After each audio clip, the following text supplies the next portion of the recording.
Bonjour et bienvenue à toutes et tous. Aujourd'hui, nous allons vous proposer une vidéo de présentation de 5 autres vidéos à venir et qui s'appellent donc les 5 clés à la montée en conscience ou la montée en vibration. Le principe de ces 5 vidéos est très simple. Il y aura une vidéo par sens. Donc, on commencera par la plus importante et la plus indispensable puisque c'est celle qui nous conduit du premier instant de notre vie jusqu'au dernier de notre vie, à savoir le souffle. La deuxième vidéo concernera la boisson, puisque l'on ne peut pas vivre non plus sans boire, donc ce sera la deuxième vidéo concernera l'eau. La troisième concernera la nourriture. La quatrième concernera le toucher. Et la cinquième, la vision. Voilà, donc ça sera une série de 5 vidéos qui permettront de montrer que, avant toute autre entreprise, pour donc réussir pleinement son parcours spirituel, il faut, à notre sens, justement s'occuper de ces 5 premiers sens. Voilà, donc évidemment, il y a plein d'autres choses à faire complémentaires à ces 5 choses, mais on est persuadé que avant de mettre la charrue avant les bœufs, il faut apprendre à vivre en conscience, et vivre en conscience, c'est prendre justement pleinement conscience de nos 5 sens, savoir bien les utiliser, bien les reconnaître, et cela conduit à quelque chose dont on a tous entendu parler, qui s'appelle le lâcher-prise et l'instant présent. Tu veux dire quelque chose, Adélaïde ? Oui, je crois que, en fait, dans nos parcours spirituels, vu qu'on est incarné sur cette terre, il nous est avant tout demandé, notre âme est venue incarner d'arriver à vivre dans son corps, mais pas en mode automatique, pas sans conscience, à vivre dans son corps en pleine conscience, pour ensuite transcender finalement les 5 sens, et être dans la quintessence et dans la pure vibratoire et la pure énergie. Mais avant d'en arriver là, il me semble important effectivement de travailler entre guillemets sur nos sens physiques, parce que finalement dans notre parcours d'enfance ou d'adolescence et puis après d'adulte, c'est pas quelque chose qu'on nous a enseigné, c'est pas quelque chose qu'on nous a dit de faire. On nous a enseigné beaucoup de savoir à emmagasiner, etc. Et finalement on a très peu de connaissances de notre propre corps. Après, c'est vrai que par exemple la biologie, les SVT, etc. nous donnaient quand même des fonctionnements de comment ça fonctionne, par exemple la digestion, le système respiratoire. Ça me semble aussi très important d'avoir cette connaissance de comment ça fonctionne, mais c'est aussi surtout dans les vidéos qu'on va vous proposer, ça va être surtout d'être dans le ressenti plus que dans le mental. Donc c'est important d'avoir quand même des connaissances très claires sur comment tout ça fonctionne au niveau biologique, mais on va être beaucoup plus dans l'expérience. Oui, exactement, comme tu l'as justement dit, le ressenti. On parle toujours de véhicule d'incarnation. Donc on a déjà fait allusion à ce rapport entre notre véhicule d'incarnation et un véhicule avec lequel on se déplace, tout simplement, comme une voiture. C'est un peu le même principe. Pour bien conduire, il faut évidemment savoir utiliser chacun des outils de véhicule. Donc il faut savoir où chaque chose se trouve et savoir l'utiliser à bon escient. Donc on met pas son clignotant n'importe où, on freine pas en ligne droite en plein milieu de la route, on met pas d'embardé avec le volant. C'est exactement le même principe avec notre véhicule d'incarnation, et il sera question de bien entrer en maîtrise de chacun de nos 5 sens et de voir vraiment comment ça fonctionne. Et comme tu l'as dit fort justement, il y a toute la connaissance pratique de savoir comment ça fonctionne, on peut continuer le rapport avec le véhicule d'incarnation. Il est quand même important de savoir comment fonctionnent des freins, comment fonctionne un volant, comment fonctionnent des clignotants, comment fonctionne l'accélérateur. Ça permet d'identifier par exemple des problèmes qu'il pourrait y avoir sur le véhicule. Et bien là c'est la même chose, on va essayer vraiment de décortiquer d'un point de vue spirituel pour aller au-delà du côté justement parfaitement mécanique de chacun de nos 5 sens, pour se rendre compte que on est venu faire une expérience d'incarnation. Donc qui dit expérience d'incarnation dit matière, et c'est souvent malheureusement qu'on a eu au travers de la religion une condamnation perpétuelle de tout ce qui est corporel, et en particulier de la sexualité. Comme quoi, eh bien, c'est sale. Il y a des règles très codifiées, donc voilà, il sera de notre principe dans ces vidéos de montrer justement tout le côté spirituel de chaque sens et de montrer à quel point quand on est en pleine conscience et connaissance du fonctionnement de chacun de nos sens, eh bien on peut transcender plein de choses et ça peut justement ouvrir à des choses beaucoup plus connues sur un chemin plus éloigné en spiritualité, une fois de plus comme par exemple les chakras, la montée de Kundalini, l'ouverture du troisième œil, ce genre de choses. Et il nous semble vraiment que ce serait une fois de plus mettre complètement la charrue avant les bœufs que d'aller faire des stages pour ouvrir le troisième œil ou faire des montées de Kundalini si, entre guillemets, on n'est pas en pleine conscience de nos sens, on n'est pas en capacité de respirer en pleine conscience, boire en pleine conscience, manger en pleine conscience, toucher et regarder en pleine conscience. Tout ça, c'est vraiment fondamental sur un parcours spirituel. Ça nous semble vraiment indispensable. Et dans ce même parcours spirituel, eh bien, on a tendance à trop négliger le quotidien.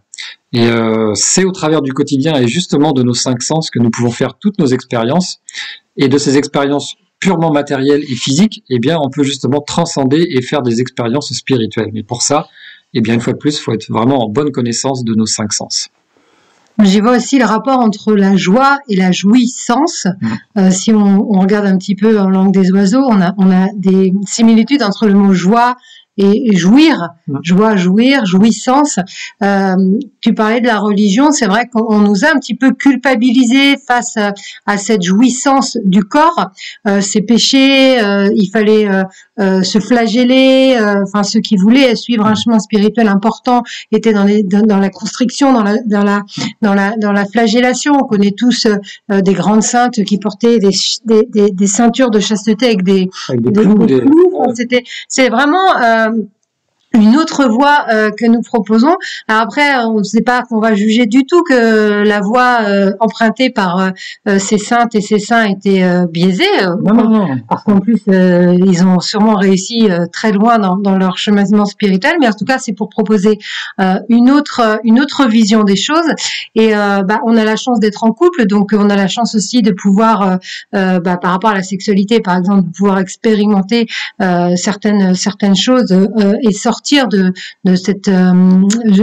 cette spiritualité qui serait sans sexualité, qui serait avec une abstinence, par exemple. Tout un tas d'interdits, de tabous, par exemple. Exactement. Après, je voulais aussi rajouter par rapport au corps, finalement, quand on sait écouter son corps, ça va être aussi ça, ces vidéos, ça va aussi être apprendre à écouter son corps, parce qu'en fait, notre corps est super intelligent et il nous dit tout. C'est juste qu'on a perdu cette capacité à entendre ces messages, à comprendre ces messages et du coup à faire en sorte de lui donner ce dont il a besoin, peut-être de changer des trajectoires sur des choses qui ne fait pas du bien à notre corps. En tout cas, le corps va se manifester. Le corps a vraiment cette intelligence-là. Et c'est aussi tout un cheminement que de réapprendre à écouter son corps. Tout à fait. Et justement, quand on écoute son corps, on a dit c'est les 5 clés à la montée en vibration. Donc plus on va monter en vibration et en conscience de soi, eh bien on va se rendre compte que parfois, ce que dit la langue avec juste le goût n'est pas valable pour le reste de l'organisme. Et je vais vous prendre des exemples un peu extrêmes pour que ça soit bien clair. Si vous allez au McDonald's tous les jours ou plusieurs fois par semaine, vous pouvez y trouver une satisfaction de jouissance au niveau gustatif, mais sans doute pas au niveau de tout votre fonctionnement organique.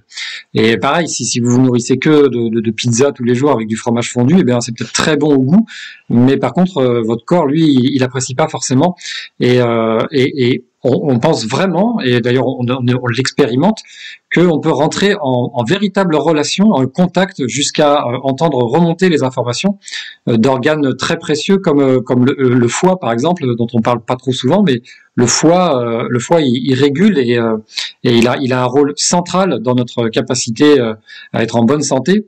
Évidemment, ça va de soi. On va parler de l'intestin et de l'estomac, qui sont évidemment aussi deux pièces maîtresses de notre fonctionnement, et le cœur. Mais voilà, c'est d'essayer vraiment de rentrer en relation avec ces organes, de les écouter et d'écouter plus que nos yeux, parce qu'en fait, on est aussi très très très connecté à la nourriture, en l'occurrence par le regard. Et d'ailleurs, toute la neuroscience a parfaitement compris que nous sommes des êtres très très visuels, et c'est pour ça qu'ils prennent autant de temps et mettent autant d'argent dans la réalisation de publicité et de ce qu'on appelle en anglais de packaging, donc de tout ce qui est fait pour attirer l'œil et vous donner envie d'acheter. Et après, évidemment, il y a tout ce qu'on appelle les exhausteurs de goût, donc on va vous mettre du sucre, du sel, des additifs, les machin qu'on a depuis les années 70. Et c'est justement ça le problème des années 70, c'est que la génération de nos parents s'est entre guillemets laissé complètement avoir par la nourriture chimique, la nourriture entre guillemets scientifique. Il y a eu des grandes inventions comme le surgelé ou le micro-ondes, et puis on se rend compte que, et ben surtout pour le micro-ondes, c'est peut-être pas si bon que ça, même c'est quasiment sûr que c'est pas bon du tout. Et voilà, on a pris l'habitude d'aller dans des supermarchés qui en eux-mêmes sont un peu une forme d'hérésie, hein, parce que ça nous paraît naturel parce qu'on est né dans ce monde du supermarché, mais où on achète des produits sans faire aucune attention à ce qui est écrit sur les étiquettes. Donc le taux de sucre, ce que ça peut provoquer comme maladie grave de diabète ou de cholestérol très important, avec des taux très importants, de problèmes cardiovasculaires. Et je pense que ça fait donc presque 50 ans qu'on est rentré là-dedans, et on voit bien par exemple que le nombre de cas de cancer sur ces 50 dernières années a été multiplié par 300% dans les pays riches et occidentaux. Donc personnellement, j'y vois vraiment une corrélation entre les deux. Et nos parents, entre guillemets, se sont un peu laissés avoir par cette nourriture de la science. Donc on parlera aussi de ça évidemment quand on traitera eh bien du goût et de tout ce qui est rapport avec le gustatif, et une fois de plus à l'écoute de notre corps qui lui peut donner des informations totalement contradictoires avec celles que donnent juste les yeux. Quand on dit cette expérience, c'est cette expression qui dit avoir les yeux plus grands que le ventre, voilà, c'est vraiment une expression qui dit beaucoup de choses. En fait, sur ces vidéos, sur augmenter son taux vibratoire, c'est vraiment, on pourrait se demander, mais à quoi ça sert finalement tout ça? À quoi ça sert de suivre ce chemin de conscience? À quoi ça sert de se connecter à ses sens et de comprendre son corps, etc. En fait, ça sert à retrouver sa pleine souveraineté, justement. Comme dit Yann, si on n'est pas en connaissance de ces choses, si on n'expérimente pas et si on ne comprend pas le fonctionnement de notre propre corps, on ne peut pas être pleinement dans notre toute puissance d'incarnation. On peut pas vraiment être dans cette divinité intérieure qui anime chacun d'entre nous. On reste au niveau d'un mental inférieur, on reste au niveau de l'inconscient, on reste au niveau des automatismes, on reste au niveau du biologique, alors que nous sommes des êtres spirituels. Donc c'est vraiment en fait, c'est vraiment la porte, les portes qu'on va vous offrir. Ça, c'est vraiment des portes d'entrée à retrouver sa pleine souveraineté dans toutes les choses qui dépassent bien les sens. En fait, hein. C'est vraiment incarner le moment présent, c'est vraiment sortir des automatismes, c'est vraiment pouvoir rayonner vraiment l'amour pour soi et pour les autres. C'est tout un chemin, et en fait, c'est très très concret, mais ça ouvre vraiment à des choses extraordinaires. Oui, tout à fait. Donc ça paraît là ces 5 clés, ça peut paraître vraiment basique, voire un petit peu bébête, quoi, de juste travailler sur nos 5 sens, mais en effet, c'est notre socle. C'est le socle de ce véhicule d'incarnation, ce sont nos 5 sens. C'est ce qui nous permet justement de se reconnecter après au divin et de se rendre compte que, eh bien, on est venu incarner quelque chose qui vient d'en haut, qui est ce qu'on appelle l'esprit. Donc l'esprit est à l'intérieur. L'âme fait pont entre cet esprit et ce corps, et donc l'esprit, si on est venu s'incarner ici, c'est à notre sens jamais le fruit du hasard. Nous décidons pleinement, en pleine conscience, de venir s'incarner sur cette terre pour faire une expérience de matière avec ces 5 sens. Donc nier complètement ces 5 sens, dire que ce monde ne peut être qu'un monde néfaste, rempli de malveillance, de méchanceté, de mauvaises expériences, de souffrance, est à notre sens pas réel. Donc une fois de plus, le Bouddha justement identifie que la vie est souffrance et qu'on peut dépasser cette souffrance.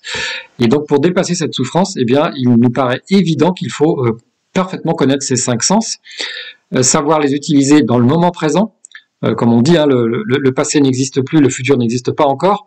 Donc c'est dans le moment présent, c'est ici et maintenant que se joue l'expérience des 5 sens. Et donc respirer. Donc on vous proposera dans la première vidéo qu'on vous proposera très rapidement sur la respiration, et bien des exercices pratiques comme ce que j'appelle la respiration carrée, voilà, qui permet justement d'être en pleine conscience de sa respiration. On va essayer, on vous détaillera aussi ce qu'on appelle la respiration yogique complète, où on apprend à respirer avec le ventre, avec le plexus solaire et avec les omoplates. Donc on va pas vous dévoiler tout, mais dans cette première vidéo, on va vraiment vous montrer que nous autres occidentaux, on ne sait respirer que là, avec les clavicules, le haut des poumons, et même pas le bas des poumons. C'est-à-dire que quand vous allez avoir une activité physique peu courante, si vous allez courir que très rarement, vous allez vite avoir des points de côté, parce qu'en fait, c'est l'air vicié qui reste dans le bas des poumons, parce qu'on ne sait pas respirer complètement avec les poumons. Alors imaginez ce qu'on peut faire en respirant avec le plexus solaire et avec le ventre. On peut en faire encore beaucoup d'autres choses. Et c'est aussi la respiration une voie royale pour le lâcher prise, pour travailler sur le stress, pour récupérer un sommeil sain et réparateur. Enfin, voilà. Alors ça a l'air tout bête, juste avec la respiration, vous voyez tout ce qu'on peut faire. Alors donc on essaiera de vous détailler ça pour chaque sens, et une ouverture à la conscience de soi, à la connaissance de soi et à la reconnexion avec toute la partie divine. Voilà, je pense que c'est un gros programme. Ça sera seulement, on fera pas des vidéos trop longues, donc ça sera à vous aussi d'aller encore plus loin et de faire vos propres recherches au travers de livres ou d'autres vidéos. Mais voilà, ça sera des clés. Les clés, c'est fait juste pour ouvrir la porte. Ça ouvre la porte, et après c'est à vous de pousser la porte et d'aller voir ce qui se passe derrière. Ce que j'allais dire pour conclure, en fait, si on vous propose ça, c'est un cheminement que l'on a fait personnellement. C'est un cheminement nourri de nos propres expériences, de nos propres erreurs, de nos propres intuitions, de nos propres lectures, de nos propres rencontres de gens qui nous ont donné des clés aussi. C'est un espèce de on va faire une espèce de synthèse de notre propre parcours, sans dire que l'on détient toutes les clés et qu'on a on a tout compris et que nous-mêmes on applique tout ce qu'on va avoir dit. En fait, nous on est en chemin aussi, on essaye d'appliquer. Mais en tout cas, ça nous semble intéressant et presque primordial dans cet état un petit peu d'urgence d'un basculement à autre chose, de partager ces clés et que chacun puisse les faire siennes et les repartager aussi après à d'autres. En tout cas, ça nous paraît intéressant et important de ne pas garder toutes ces petites pépites qu'on a pu nous-mêmes rencontrer sur notre chemin, qui nous ont aidés à passer des paliers parfois, qui nous posent encore problème aujourd'hui. En tout cas, voilà, c'est vraiment pour vous partager un petit peu ce contenu qu'on a pu au fil des années amasser nous-mêmes et vous les redistribuer. Et puis si vous voulez faire des commentaires sur des choses qu'on n'aurait pas dites et qui vous paraissent primordiales ou qui vous paraissent vraiment être aussi des clés, n'hésitez pas surtout à mettre votre propre expérience, vos propres clés. Plus on va partager comme ça de la connaissance, de l'expérimentation, plus on va pouvoir s'inspirer les uns des autres, et plus chacun va pouvoir piocher sur ce qui lui parle moins, et c'est comme ça qu'on avance. Tout à fait. Et donc tout ce que tu dis là me fait penser qu'on fera forcément une sixième vidéo bonus sur le fameux tantrisme et sur la sexualité en général et la vie en couple, parce que, eh bien, évidemment, il y a nos 5 sens, et l'utilisation divine de nos 5 sens amène à ce dont tu parlais tout à l'heure, la jouissance, qui n'est pas forcément que la jouissance sexuelle, mais la jouissance dans tout. Donc on peut apprendre à jouir de respirer, apprendre à jouir de boire, apprendre à jouir de manger, apprendre à jouir de regarder, apprendre à jouir de toucher. C'est un peu l'état de grâce. Ah oui, c'est ça. Un peu dans et donc voilà, le tantra, en fait c'est tout cet ensemble-là. On entend beaucoup parler en Occident du tantrisme comme si c'était que des techniques basées sur la sexualité, alors que le tantrisme véritable qu'on trouve en Inde et dans l'Himalaya, eh bien c'est un tantrisme qui est étroitement lié à ce que l'on vient de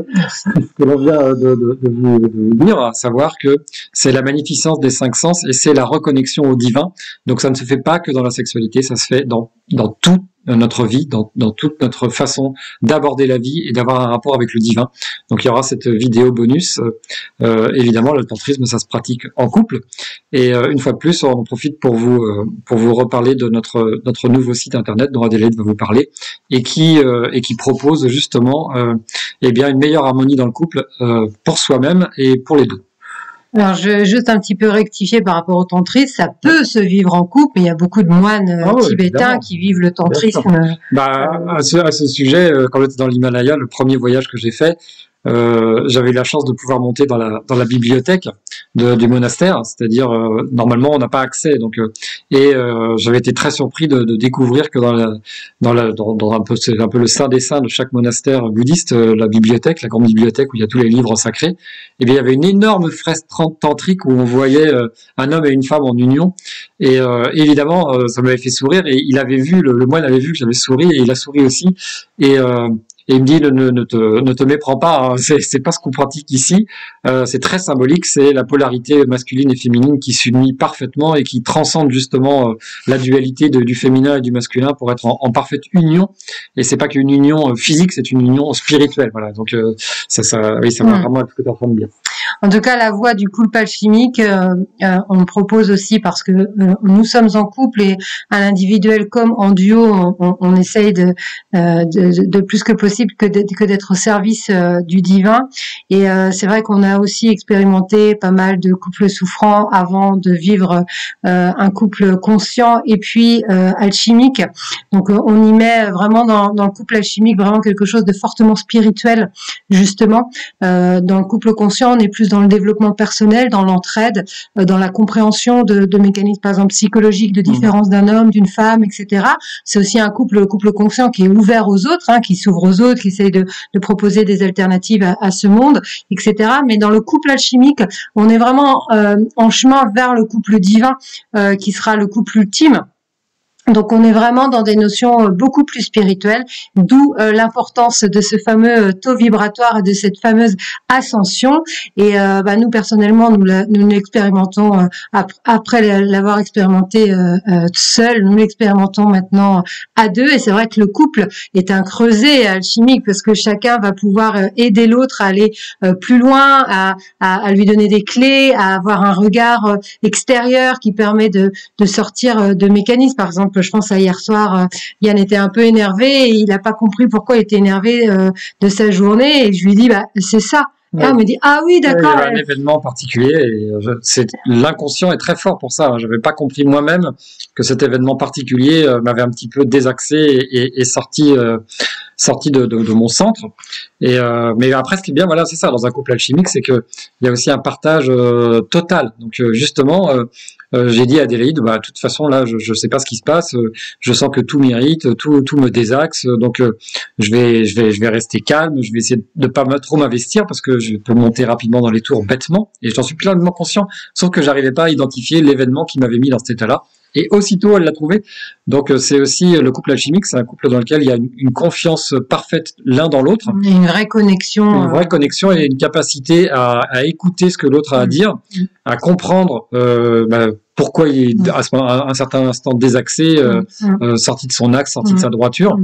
Comme le dit le mot alchimique, l'alchimie c'est la transformation, donc c'est transformer le couple conscient en effet en un couple divin. Alors une fois de plus, on l'a déjà dit dans notre fameuse conférence sur les différents couples, on n'a pas beaucoup d'exemples de couples divins parce que je pense que ça nous est volontairement caché ce que c'est que la réussite d'un couple divin, parce que la réussite d'un couple divin c'est justement la vie dans l'instant présent et dans la jouissance des 5 sens. Voilà, écoutez, c'est pour une vidéo de présentation, c'est un petit peu long, mais je pense qu'au moins vous avez vraiment une idée de tout ce qu'on va vous proposer. Et il faudra être patient pour attendre la fameuse 6e vidéo bonus sur le couple alchimique et toute la voie de la sexualité à deux. Voilà. Nous vous souhaitons une belle journée, une belle soirée selon le moment où vous regardez cette vidéo. Merci beaucoup pour votre intérêt et puis à très vite du coup. Voilà, et on vous laisse donc une fois de plus le lien de notre site Le Couple Alchimique dans la description de la vidéo. Comme à mon habitude, je vous souhaite le meilleur en tout temps et en tout lieu et je vous dis à très bientôt. Merci. Au revoir. Au revoir.